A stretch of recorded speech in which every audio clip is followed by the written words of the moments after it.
Welcome back to our first episode of our Midsummer's Night's Week. Long interviewing of the cast of the most lamentable comedy and most cruel death of Pyramus and Thisbe. Today we have on our first episode Peter Quince, the show's playwright. Welcome to the show, Quince. It's great to be on Fleshy, I can't lie.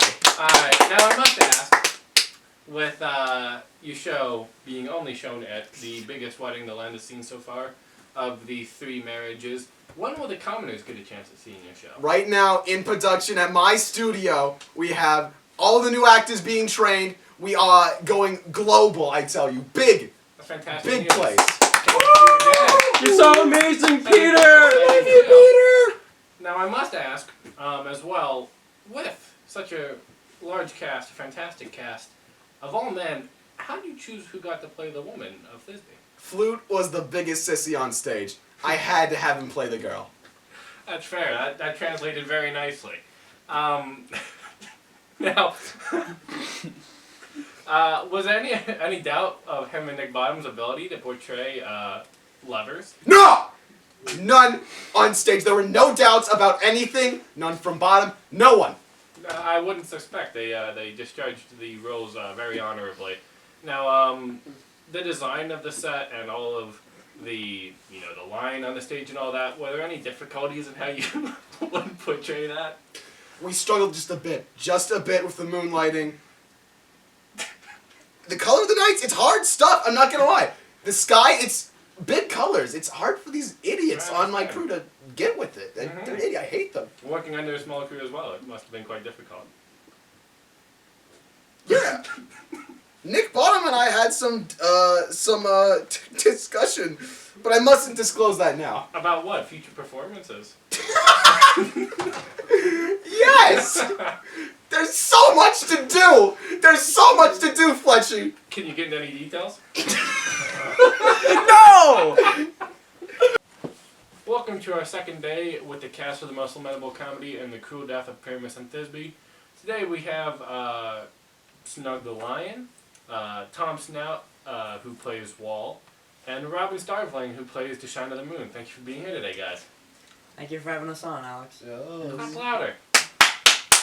Alright. I love you all! You guys aren't the stars of the play, but you deserve just as much respect as the other guys. So, first we are going to go to Snug. Snug, I ask you, playing the lion in the play, what's it like? How out there do you go with it? I had to show a lot of restraint. I tried my best not to scare the ladios of the land. I understand, man. If you scare the women too much, you may be hung. I know. I worry about that every time I go up on that stage. Well, you'd need. Being able to strike fear to an audience is a admirable trait, nothing to be ashamed of. Thank the Lord. Now, I go to the wall, and I ask, how many iterations of the chink in the wall did you go with before you understood the correct one? Well, there was 3 different concepts. The first one, we had someone with a closed fist, but we realized that wouldn't work because there's no hole. The second one, we had someone... You can do it. Well, we had 3 shooting. Wasn't there someone with like a flat palm and stuff? Yeah, but it would look too weird trying to just get in between the fingers. It didn't work. So we finally ended up going with someone holding out a hand like this outside of a flat participle, and they could just kiss through that. I dig it. I totally understand. I spoke with that with your playwright last night. I heard it was quite a difficult process. Now, lastly, I go to the Light of the Moon. How did you understand such a process of getting the Light of the Moon? We also had 3 ideas. The first one, we relied on the window in the chamber to shine on the light, but that was just a wall that we couldn't see through at all. So the second, we thought of trying to put the lanterns, candles on top of in a suit, but then that was dangerous A because suit full of candles? yes, like Sounds that. like a fire hazard. Yeah, it is. And then the last one, that was the one we went with. We just put a lantern on a stick, and then that's all we had to do. It was a little difficult to understand that as the Light of the Moon, I must admit, but towards the end of the play, you understood what it was meant to be. Now, I ask all of you now, feel free anyone to answer. Last night we did have your playwright onto the show, the wonderful Peter Quince. What was it like to work with someone like him? How difficult was it? And like I said, he spoke of many production difficulties as well. Yes. Quince is our most valuable piece, I tell you. king of our noblemen, humble leader, none indisputable. That is undisputable. Peter Quince is a great man, a great fellow, and deserves a great bit of credit for the fantastic show you guys put on. I can't wait to see future performances. You are all signed on to portray the characters again in future performances, I understand, so very exciting stuff for all of us here. Can't wait to see it. I thank you for coming on the show. Thank you for watching our second night of the Midsummer Night's Week. Tomorrow night we have on the lovers of the show, which we can't wait to have as well. The lovers who are in the audience for the wonderful show. Watch that, and thank you for watching. You know, host wasn't feeling well tonight as he fell sick with the coronavirus that was spreading around right now. Hey, Lyson, can you back off? Give me some space. We're gonna take a break from talking with the actors of the beloved play Pyramus and Thisbe and join right to our full lovers tonight. There were 6 of us, you know. You couldn't afford Hippopotamus and what his face.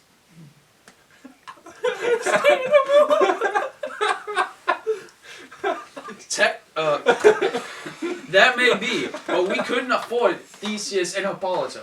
That's understandable.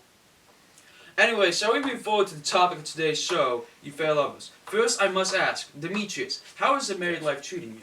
Oh, married life is the best, man. We're having a great time. Maybe gonna expand a family soon. Yes, that sounds...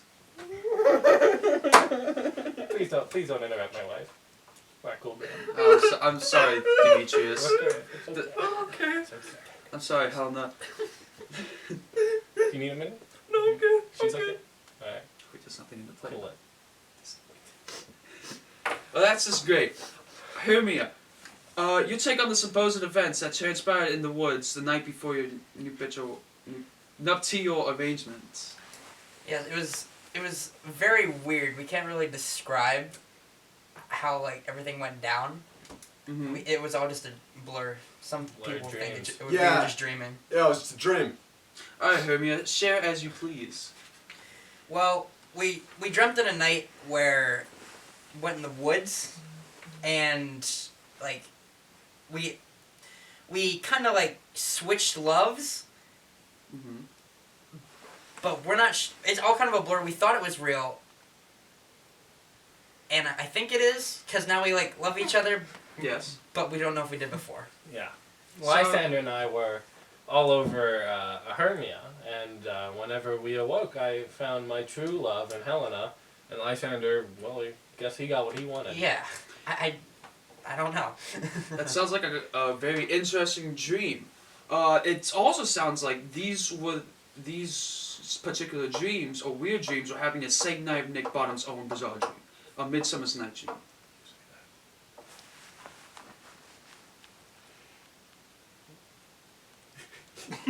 He came to really cut. Have a lot. Yeah, I gotta say, I've had enough of Nick Bottom and his gaggle of just mechanical idiots. I hate them straight up. The notion of their show was anything besides just an absurdist, perverted, like, dream fantasy. It's disgusting, I hate it. It's awful, trash. Well, you seem to be quite the perverted absurdist yourself. Doth any of thee have any news you care to share? Helena and I have news to share. Well, since you seem to be decent and respectable in the slightest manner, I shall let you proceed. Go ahead. I'm pregnant. Well, that may be the greatest news I've heard since the upcoming of the plays news afforded to us last night. Thank thee for sharing. May your baby be the greatest child ever conceived in this beauteous kingdom. Thanks, Chief. Thank you, fake Jimmy Allen. Thank you, Admiral Demetrius and fair Helena, and to a lesser extent, bearable Hermia, for coming, and may you have a pleasant evening. Welcome back tonight. As you can see, I have beaten the coronavirus, and we are welcoming on Nick Bottom, one half of the star of the most lamentable comedy and cruel death of Pyramus and Thisbe. Thanks for coming on the show tonight, Nick. It's quite the introduction. Oh, well, you're quite the entertainer, so you're quite deserving of that introduction. Well, I heard you're a big fan of the show. And I am. Well, as an honor, this is the sword I used to kill myself in the play. Wow. I want you to have it. That is the greatest thing I have ever seen and ever been afforded on this show. Thank you. That is fantastic. Of course. That is absolutely awesome. Be able to make sure we hang it up in the studio. So, that said, let's get to the meat of this interview. I must ask, how did you find it working alongside Francis Flute as your lover? Francis Flute, what a gent. What a doll. What a beauteous genius of the stage. His talent was only revealed by his genius in his performing. He truly is quite the talent. Now, you playwright, Peter Quince. I asked him, after your breakout masterpiece, if there was anything coming up the line, any plays in production that you may have to let us know that are coming after, of course, all the encore performances of the current one. Mustn't say against Quince's witches. Are you sure? I shall say a show entitled Ballad of Bottom, Dream of Forthcoming. That is awesome. Pray tell, what dreams were these? I hath said too much dreams and of an enchanted world. Well, just the idea of another play coming, another masterpiece from the minds of Nick Bottom and Peter Quince and Francis Flute and everybody involved in this play is absolute music to my ears. Can you say, will Francis Flute be in this play? Thank you. No. No? Well, that's yet to be seen, maybe. So, thank you for coming on to the show tonight. We are quite honored to have you on the show. Such a fantastic performer, and can't wait to see where you go next. Can't wait for this Ballad of Bottom's Dream. Thank you for coming on. Thank you, good sir. And thanks for watching. Have a great night. Welcome back to our final show on this week of our delving into the cast of the most lamentable comedy and most cruel death of Pyramus and Thisbe. And today we have arguably the show's biggest star, one half of the leading role of this play, Francis Flute, our sweet Thisbe. Thanks for coming on. Thank you for the continued coverage you've afforded us fellows. Well, I love the play, so I would love to talk about it even more than just this week.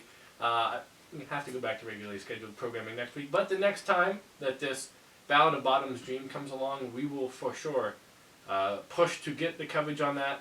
And now moving on to the current play, how does it feel to be the star of such a huge production? I'm no star, but I share the stage with Bottom. Aye, Nick Bottom is a tremendous performer, and he discharges Pyramus fantastically.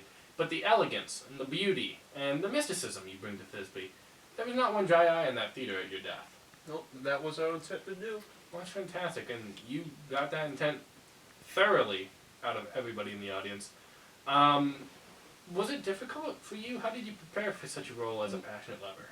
We prepared in the woods, all of us, but it was more so with Bottom. Got that chemistry with him? One-on-one? Yes, I do. Well, you were quite convincing lovers. Before you go, as previously mentioned, I asked your fellow mates as well, do you have any upcoming plans or anything along the lines for future performances? I do have some exciting news for thee to partake. Oh, pray tell. I'm signed on to join Nicholas Bottom on stage and once again reprise my role and his lover in the soon-to-stage Ballad of Bottom's Dream. That is the best news I've heard of since hearing of the news of Ballad's Bottomless Dream. This is fantastic. I cannot wait to see that play. I wish you great luck on all future performances in this current play, in the next play, and every play to come after. Thank you for coming on the show. Thank you. And thank you all for watching our coverage of this wonderful play. Go see it whenever it comes to wherever you may be. And bless you, audience member. And thanks for watching. Back to regular scheduled programming next week.